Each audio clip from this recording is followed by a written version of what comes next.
British ನೌಕಾಪಡೆಯ ಹಡಗಿನಲ್ಲಿ ಒಬ್ಬ ಯುವ ಭಾರತೀಯ ಕ್ರಾಂತಿಕಾರಿ ಬರೆದ ಒಂದು ಬರಹ ಇಡೀ ಬ್ರಿಟಿಷ್ ನೌಕಾಪಡೆಯನ್ನ ಸಂಪೂರ್ಣವಾಗಿ ಸ್ಥಗಿತಗೊಳಿಸಿದ ಕಥೆ ಇದು. ಅದು 1946ನೇ ವರ್ಷ ಫೆಬ್ರವರಿ ತಿಂಗಳ ಚಳಿಗಾಲ. ಆದರೆ ಇಡೀ ರಾಷ್ಟ್ರದಾದ್ಯಂತ ಕ್ರಾಂತಿಯ ಜ್ವಾಲೆಗಳು ಉರಿತಾ ಇದ್ವು. ದೇಶವು ಸ್ವಾತಂತ್ರ್ಯದ ಅಂಚಿನಲ್ಲಿ ನಿಂತಿತ್ತು. ಆದರೆ ಇನ್ನೂ ಒಂದು ಯುದ್ಧ ಬಾಕಿ ಇತ್ತು, ಅದು ಕೂಡ ಸಮುದ್ರದ ಒಳಗೆ. ಇದು 1946ರಲ್ಲಿ ಸಮುದ್ರದ ಮಧ್ಯದಲ್ಲಿದ್ದ 23 ವರ್ಷದ ಯುವ ನಾವಿಕ BC ದತ್ತಾ ಎಂಬುವವರು ಬ್ರಿಟಿಷ್ ಆಳ್ವಿಕೆಗೆ ನೇರವಾಗಿ ಸವಾಲೊಡ್ಡಿದ್ದ ಕಥೆ. ರಾಯಲ್ ಇಂಡಿಯನ್ ನೇವಿಯೊಳಗೆ ಭಾರತೀಯ ನಾವಿಕರು ಜನಾಂಗೀಯ ತಾರತಮ್ಯ, ಮೌಖಿಕ ನಿಂದನೆ, ಕಳಪೆ ಆಹಾರ ಮತ್ತು ಅವಮಾನವನ್ನು ಸಹಿಸಿಕೊಳ್ತಾ ಇದ್ದಂತಹ ಯುಗದಲ್ಲಿ HMIS ತಲ್ವಾರ್ನಲ್ಲಿ ಹಿರಿಯ ಟೆಲಿಗ್ರಾಫ್ ಆಪರೇಟರ್ ಆಗಿ ಸೇವೆ ಸಲ್ಲಿಸ್ತಾ ಇದ್ದಂತಹ ದತ್ತಾ ಅವರು ಹಡಗಿನ ಗೋಡೆಗಳ ಮೇಲೆ ರಾಷ್ಟ್ರೀಯವಾದಿ ಘೋಷಣೆಗಳನ್ನು ಬರೆಯುವ ಮೂಲಕ ಕಿಡಿಯನ್ನ ಹೊತ್ತಿಸಿದ್ರು ಮತ್ತು ಬ್ರಿಟಿಷರು ಅದನ್ನು ನಂದಿಸಲು ಶಕ್ತಿಹೀನರಾಗಿದ್ರು. ಈ ಸುದ್ದಿ ತಿಳಿದ ತಕ್ಷಣ ಕಮಾಂಡರ್ ಫ್ರೆಡರಿಕ್ ಕಿಂಗ್ ಕೋಪಗೊಂಡರು.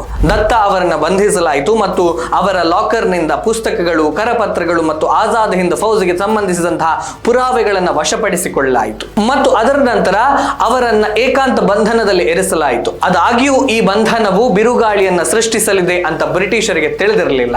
ಫೆಬ್ರವರಿ 18, 1946ರಂದು ನಾವಿಕರು ಉಪವಾಸ ಸತ್ಯಾಗ್ರಹವನ್ನು ಪ್ರಾರಂಭಿಸಿದ್ರು ಮತ್ತು ಸ್ವಲ್ಪ ಸಮಯದಲ್ಲಿಯೇ ಈ ಪ್ರತಿಭಟನೆ 78 ಹಡಗುಗಳು ಮತ್ತು 20 ಕರಾವಳಿ ಸಂಸ್ಥೆಗಳಿಗೆ ಹರಡಿತ್ತು. ದಂಗೆಯ ಧ್ವನಿಗಳು ಮುಂಬೈನಿಂದ ಕರಾಚಿಯವರೆಗೆ ಪ್ರತಿಧ್ವನಿಸಲು ಪ್ರಾರಂಭ ಮಾಡಿದ್ವು.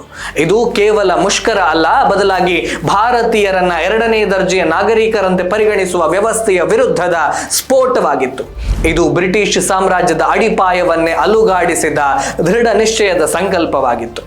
ಆದಾಗ್ಯೂ ಫೆಬ್ರವರಿ 23ರಂದು ಸರ್ದಾರ್ ವಲ್ಲಭಭಾಯ್ ಪಟೇಲ್ ಮತ್ತು ಇತರ ನಾಯಕರ ಭರವಸೆಗಳ ಮೇರೆಗೆ ನಾವಿಕರು ಶರಣಾದರು ಮತ್ತು ಇದುವೇ ಕಥೆ ತಿರುವು ಪಡೆದಂತಹ ಪ್ರಮುಖ ಹಂತ. ಬ್ರಿಟಿಷರು ಭಾರತೀಯ ನಾಗರಿಕರಿಗೆ ದ್ರೋಹ ಬಗೆದರು ಮತ್ತು ಶರಣಾದ ಕೆಲವೇ ಗಂಟೆಗಳ ನಂತರ BC ದತ್ತಾ ಅವರನ್ನ ಇತರ 476 ನಾವಿಕರೊಂದಿಗೆ ಸೇವೆಯಿಂದ ವಜಾಗೊಳಿಸಲಾಯಿತು. ಅಷ್ಟೇ ಅಲ್ಲ, ಮಹಾತ್ಮ ಗಾಂಧಿ ಕೂಡ ಈ ದಂಗೆಯನ್ನ ಟೀಕಿಸಿ ಅದನ್ನ ಹಿಂಸಾತ್ಮಕ ಅಂತ ಬಣ್ಣಿಸಿದರು. ಆದಾಗ್ಯೂ ಇದು ಅವರ ನಂಬಿಕೆಯನ್ನ ಛಿದ್ರಗೊಳಿಸಿದರೂ ಅವರ ದೃಢ ನಿಶ್ಚಯವನ್ನ ಅಲುಗಾಡಿಸಲಿಲ್ಲ. ಅವರು ಬೆಂಬಲವನ್ನು ನಿರೀಕ್ಷಿಸಿದವರಿಂದ ಅವರಿಗೆ ಭರವಸೆಗಳು ಮಾತ್ರ ನೀಡಲಾಯಿತು. ಜೂನ್ 1946ರಲ್ಲಿ ಆಯೋಗದ ವಿಚಾರಣೆಯ ಸಮಯದಲ್ಲಿ ಈ ದಂಗೆಯು ಸ್ವಾತಂತ್ರ್ಯ ಹೋರಾಟದಲ್ಲಿ ಒಂದು ಪ್ರಮುಖ ಅಧ್ಯಾಯವಾಗಿದೆ ಅಂತ ದತ್ತಾ ಸಾಬೀತುಪಡಿಸಿದರು. 1923ರಲ್ಲಿ ಜನಿಸಿದ BC ದತ್ತಾ ಅವರ ಈ ಕಥೆ ಕೇವಲ ಒಬ್ಬ ಸೈನಿಕನ ಕಥೆ ಅಲ್ಲ, ಬದಲಾಗಿ ಸಾವಿರಾರು ರೇಟಿಂಗ್ಗಳ ಶೌರ್ಯದ ಗಾಥೆಯಾಗಿದೆ. ಅವರ ಕಾರ್ಯಗಳು ಹೆಸರಿಲ್ಲದ ಪುಟಗಳಲ್ಲಿ ಕೆತ್ತಲ್ಪಟ್ಟಿದ್ದರೂ ಅವರು ದೇಶವಾಸಿಗಳ ನೆನಪಿನಿಂದ ಮರೆಯಾಗಿದ್ದಾರೆ. ಇವರು ತಮ್ಮ ಜೀವವನ್ನ, ವೃತ್ತಿ ಜೀವನವನ್ನ ಮತ್ತು ತಮ್ಮ ಭವಿಷ್ಯವನ್ನ ಪಣಕ್ಕಿಟ್ಟು ಬ್ರಿಟಿಷ್ ಸಾಮ್ರಾಜ್ಯಕ್ಕೆ ನೇರ ಸವಾಲನ್ನು ನೀಡಿದ ವೀರಪುರುಷ.